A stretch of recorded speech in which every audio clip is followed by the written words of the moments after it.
Panayikulam Millupadi link road ശോചനീയാവസ്ഥയിൽ. 1.5 kilometre നീളമുള്ള Panayikkulam Millupadi link road Jal Jeevan മിഷന്റെ പൈപ്പിടുന്നതിനു വേണ്ടി റോഡിന്റെ ഇരുവശവും കുഴിക്കുകയും എന്നാൽ ഫണ്ടില്ല എന്ന് പറഞ്ഞുകൊണ്ട് പണി പൂർത്തിയാക്കാൻ കരാറുകാരന് സാധിച്ചിട്ടില്ല. കുഴിച്ച സ്ഥലത്ത് മെറ്റൽ പോലും ഇടാത്തതിനാൽ ഇപ്പോൾ റോഡ് പൂർണ്ണമായും തകർന്നു നിൽക്കുന്ന അവസ്ഥയിലാണ്. എറണാകുളം ജില്ലയിൽ തന്നെ വിവിധ സ്ഥലങ്ങളിലേക്കുള്ള 15ഓളം സ്കൂൾ ബസ്സുകൾ ഈ റോഡിലൂടെ പോകാൻ കഴിയാത്തതിനാൽ കുട്ടികളെ കൊണ്ട് 1.5 കിലോമീറ്റർ കുണ്ടും കുഴിയും നിറഞ്ഞ റോഡിലൂടെ സഞ്ചരിച്ച് മെയിൻ റോഡിൽ കൊണ്ടുപോയി ബസ് കയറ്റിവിടേണ്ട ഗതികേടിലാണ് ഇവിടുത്തെ മാതാപിതാക്കൾ. ഈ റോഡിനോട് ചേർന്ന് സ്ഥിതി ചെയ്യുന്ന തണൽ പാലിയേറ്റീവ് കെയറിലേക്ക് ഡയാലിസിസിനും ഫിസിയോതെറാപ്പിക്കും വരുന്ന രോഗികളുടെ അവസ്ഥയും പരിതാപകരമാണ്.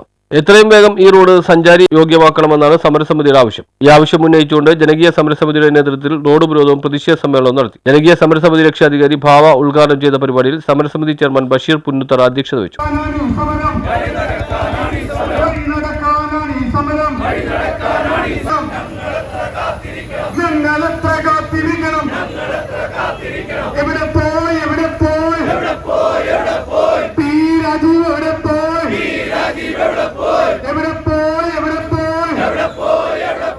നമ്മുടെ MLA എവിടെ പോകും? ഞങ്ങളുടെ മക്കൾ എങ്ങനെ പോകും? MLA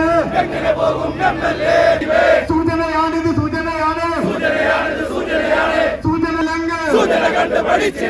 സമരത്തിന്റെ മുഖം മാറും.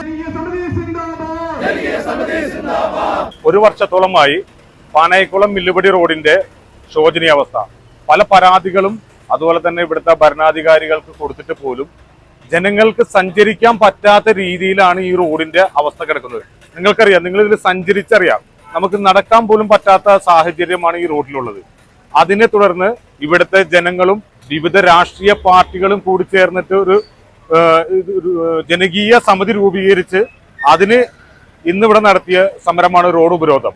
ഈ റോഡ് ഉപരോധത്തില് ഒരുപാട് ആളുകളെ അറസ്റ്റ് വരികയൊക്കെ ചെയ്തിട്ടുണ്ട്. ഇത് അധികാരികളിൽ എത്തി ഇതിന് വേണ്ട നടപടികൾ സ്വീകരിക്കണമെന്ന് ഞങ്ങൾ ആവശ്യപ്പെടുകയാണ്. സമരസമിതി കൺവീനർ റിയാസ് അലി സ്വാഗതം പറഞ്ഞു. സമരത്തിന് ഐക്യദാർഢ്യം പ്രഖ്യാപിച്ചുകൊണ്ട് വിവിധ രാഷ്ട്രീയ നേതാക്കൾ സംസാരിച്ചു. പ്രവർത്തകരെ പിന്നീട് പോലീസ് അറസ്റ്റ് ചെയ്ത് നീക്കി. News bureau, Aluva.